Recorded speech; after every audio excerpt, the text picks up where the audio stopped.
UFC 133 on the horizon, and nice fight card to break down. We like to do it from the betting angle. Kevin Iole, our Yahoo MMA insider, is with us. Kevin, fired up about this card, even though there were some injuries that knocked some guys off the card. I'm always fired up. Anytime Tito Ortiz is fighting, I'm fired up. Sure. Going to Philly. What do you hear about the card in terms of how it's selling? Because, you know, it's been a scramble mode. These haven't been easy cards to keep together. Yeah, you know, I had heard, and Dave Meltzer, my colleague here at Yahoo Sports, David heard the same thing, that ticket sales weren't going good. I actually mentioned that to Dana White, and he says, you know what's going to happen. He said, you know that come the end of the fight, I'm going to sit up there and I'm going to tell you the attendance was a good attendance, and we had a huge gate, so, you know, live with it. We'll see. You know, I a lot of times in a lot of these markets, you know, that the first one is big because people are so desperate to get it, and then you know, after the first one, you know, it depends on the card. You know, that's no knock on MMA, but it's just like anything else. You know, there's some movies you like, some movies you don't like. So you know, when a new theater opens, everybody wants to check it out and hear the new sound and see the new screen and whatnot. But then after it depends on what movie's there. I think that's the same thing here. You know, Philadelphia had a huge show in 2009, UFC 101, Forrest Griffin, Anderson Silva, BJ Penn, Kenny, and that was a big main event card. And so, you know, now it's not quite as good because of some injuries and whatnot. So, you know, people are going to make their choice. You know, I think they'll still have a very representative crowd in the building, but, you know, maybe not as big and as passionate as they had the first time around. There's no doubt Tito should be a good draw, and, you know, Rashad Evans has been away for a while, but he's still one of the top 5 205ers in the world. So Tito pulls off the upset against Bader. He takes this fight on short notice. Has your impression of Tito really changed that much, even with the Bader fight? Like, how much of a shot does he have in this one? He's a smaller dog. It's not as big as it was. He's about plus 300. Yeah, you know, here's the thing. You know, when you looked at Tito before the Bader fight, you said, well, he hasn't won in almost 5 years. You know, he's been close, but he hasn't won. You know, the only fight that he really was thoroughly outclassed in that group of fights was the Machida fight. And the Machida fight, you know, he likes to talk about how he had the near submission in the final 30 seconds or whatever it was, the triangle choke. But you know, he was thoroughly outclassed in that fight, but the rest of his fights, you know, he was in a lot of those fights. So, you know, I think that he was right there, but the difference between, you know, winning and losing, you know, in the UFC is so narrow that you have to be right on top of your game. Now, after he beats Bader, you know, does that say more about Tito than it does about Bader? Well, I think we're going to find out in this particular fight. You know, I think Tito is still a good fighter, whether he's a championship level fighter. This is going to be the fight that proves that. I think he's clearly able to compete with top guys, but he's got to prove that he can not only compete with them, but he can beat them, and that's what the challenge is going to be for him this time around. I think what the Bader fight says is, you know, if you do anything against Tito, stay away from him. You know, you don't want to get in his grasp and get inside where he can throw a short punch, and I think Rashad is going to, you know, learn from that fight and also learn from his first fight, stay on the outside, move, and try Tito use his athleticism or lack thereof. Well, I think the advantage that Rashad has is, you know, that he's experienced against these top guys. Look at he did the Rampage Jackson. I mean, he took Rampage and, you know, he basically out-wrestled Rampage. He neutralized Rampage's striking beautifully throughout that fight. You know, Rampage had the one time where, you know, he caught Rashad, and Rashad, you know, recovered quickly and did what he had to do and got himself up and got himself back in the fight. I mean, you got to give Rashad credit. He's a very smart, very sophisticated game planner. You know, he's got a lot of skills. He's got a lot of quickness. I think that is a big issue in this fight. You know, he's a lot quicker fighter than Tito. And Tito didn't have to worry about that so much with Bader. I don't think there was an advantage one way or the other. Both from a wrestling standpoint, a striking standpoint, that's going to be a factor in this fight, Rashad's quickness. Rashad has a new camp. He's down in Florida with Imperial. Tell me about the positives of that and also the negatives of not having Greg Jackson in your corner to game plan. Well, certainly Greg Jackson is the best in terms of game planning. I mean, coming up. But I think a lot of that rubbed off. I think Rashad is kind of the guy that he's good at that on his own anyways. You know, he's a smart guy. He's an analytic type guy. And I think, you know, he's going to look at the and he's going to know what he needs to do to beat Tito.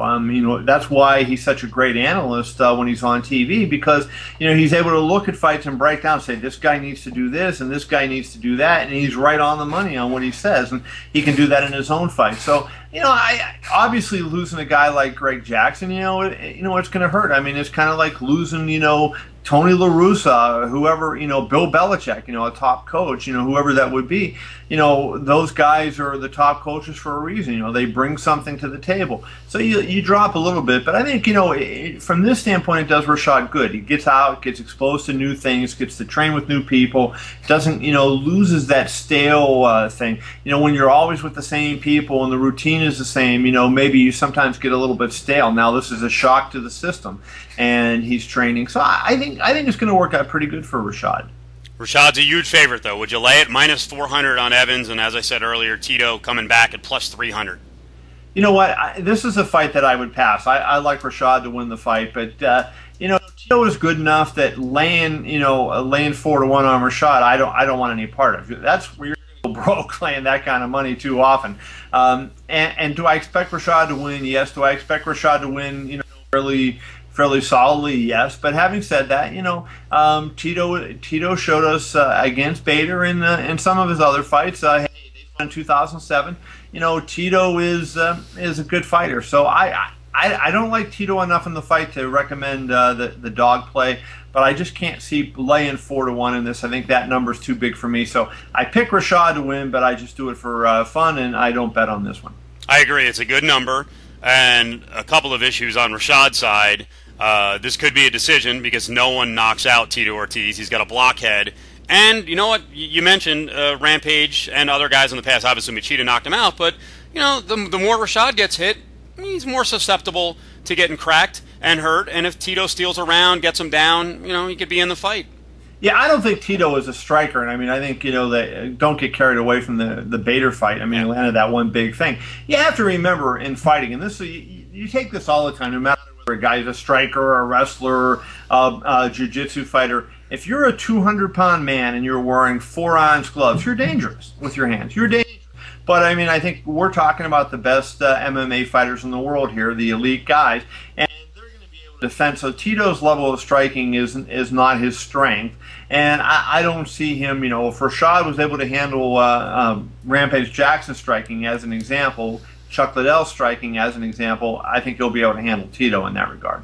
Vitor Belfort is back after that awful knockout at the hands of Anderson Silva. Gigantic favorite, minus 300 against Akiyama. Sexyama will show up. He'll be tan. He won't fight with a game plan. He'll just stand there and slug with Belfort. Does that give him any shot? No. I think he's going to get destroyed. I really like Belfort in this fight, and I like Belfort big. Belfort's one of those guys that seems like, except at the top level, he's going to beat everybody.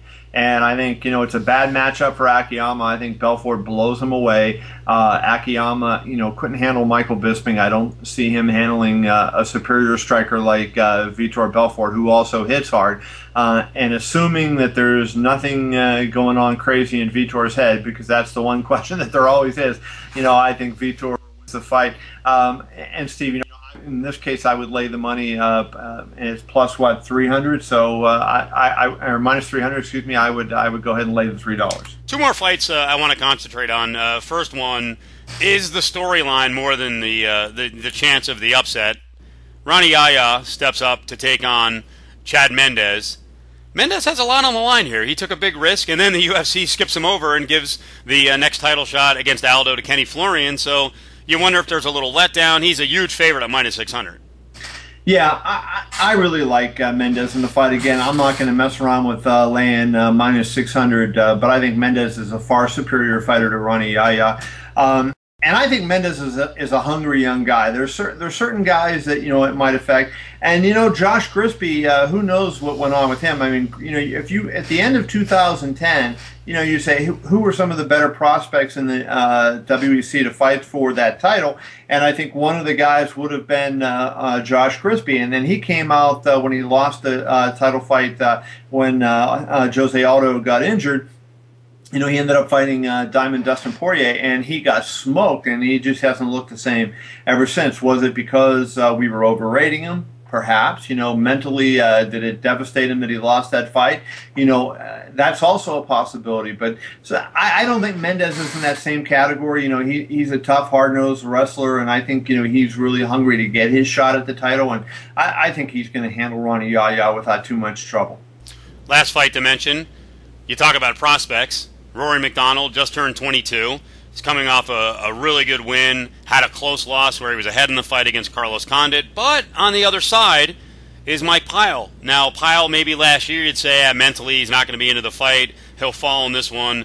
He's catching plus 210 here. And remember, he's coming off a win over Ricardo Almeida. He had a win over, at the time, it looked like another bright prospect, and he'll bounce back. John Hathaway. What do you think? Is McDonald too big at minus 270?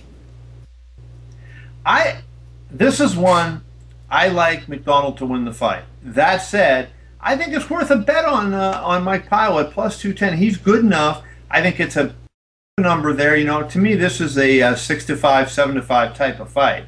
And Pyle's really been on a roll. He's won, I think, 5 of the last 6. Only lost to Jake Ellenberger, and that's no shame losing to Jake Ellenberger. He lost a fight a while back, I think UFC 98. He lost to Brock Larson, but he took that fight on a week notice and really had no training camp. So I think you kind of discount that and in the look. And so his only loss has been to Ellenberger. He's been competitive, beat some really good guys. People like Jesse Lennox, he handled him pretty well. A lot of people were really high on Hathaway. I had picked Hathaway to beat Diego Sanchez. He did. Then I picked him to beat Mike Pyle, and he did not. Pyle's been a guy that's been around for a long time. I have a story I'm doing on him. I talked to him about his MMA debut against, do you know who it was, Steve? Quentin Jackson. Rampage Jackson. Yep. Yeah, he's Pyle is no spring chicken. He's 35 years old, but I think he's one of those guys who, for the longest time, had some mental blocks, and I think he's finally turning the corner. This would be a huge win. And on the other side, this is the kind of fight that Rory McDonald, if he is going to be a future title contender, young guy, he has to win this fight. Yeah, I agree with that. I mean, I think this is the kind of fight that it's going to tell us a lot about both guys, but it's really going to tell us a lot about Rory McDonald. We know that Pyle is a talented guy. He's got skills in all sorts of different areas. Rory McDonald, we still don't know. I mean, as good as he looked against Nate Diaz is a lightweight who back down. So Nate Diaz not as good at welterweight as he was at lightweight. So what do you take away from that fight? A welterweight beat up a lightweight. Okay, I'm not impressed by that. I want to see you beat a top level welterweight. He was 2/3 of the way to doing it against Carlos Condit, but then got whether it was physically tired out or mentally tired out or a combination of both. Then that was what happened. But I anticipate this being a really good fight. I'm going to say make the play on Mike Pyle here. If I had to pick a straight up winner, I would pick McDonald. But boy, I'll tell you what, I like Pyle at that number. All right, Kevin, we'll make a deal. I will put your bets down here in Vegas, and you bring me back cheesesteaks and tasty cakes. Tasty cakes, you can count on the cheesesteaks. I don't know how well they. I live on the edge. I'll take an old rotted cheesesteak. It's worth it. There you are, bro. See ya. See ya.